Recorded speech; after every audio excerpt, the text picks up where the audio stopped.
I had the great opportunity to listen to Cowboy Jack Clement tell some stories here at the Rock and Roll Hall of Fame at the closing of the first season of Songwriters to Sound Men. And Cowboy Jack Clement came to my attention, as well as many of us in my generation, because of his affiliation with U2 and their spontaneous recording session at Sun Studios.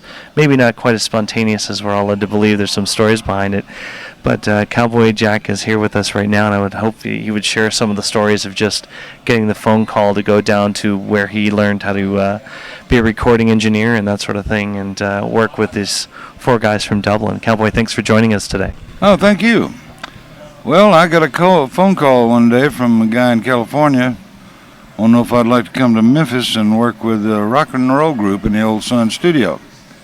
And I said, you mean they got the equipment in there again? Yeah. They did. And I said, well, what do they got? He said they have a 12-track. And most everybody was recording on 24-track at that time. And I said, I don't know if you can afford me or not. And he said, well, the group is U2. And, of course, I didn't listen to radio much back then or now.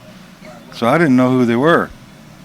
And but he said, I said I'd think about it.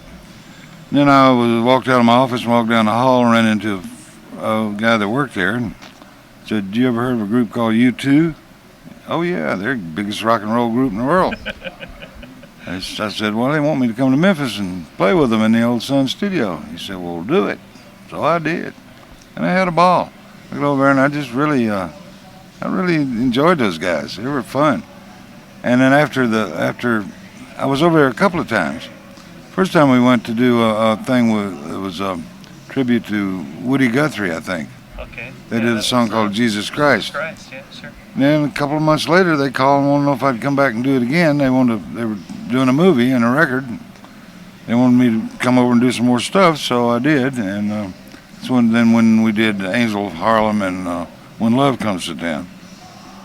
And I just had a ball with those characters. And after they finished the record in L.A. and the movie, Bono and Adam, the bass player, they rented a vehicle and drove to Nashville and hung out with me for 4 or 5 days.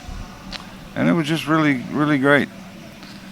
So coincidentally, they were driving to New Orleans and spend a couple of days and then going back to Ireland.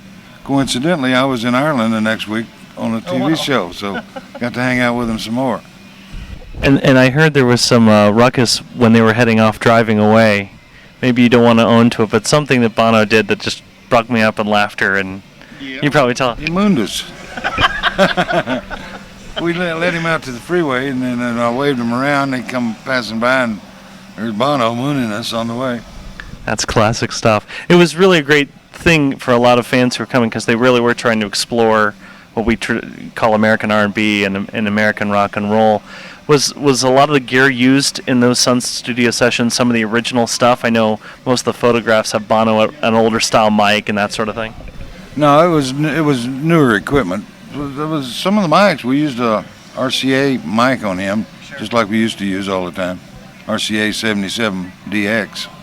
It was a really fascinating crossroads for music. Cowboy Jack Clement, we thank you so much for taking the time to tell us the story. Well, thank you. Good to be here.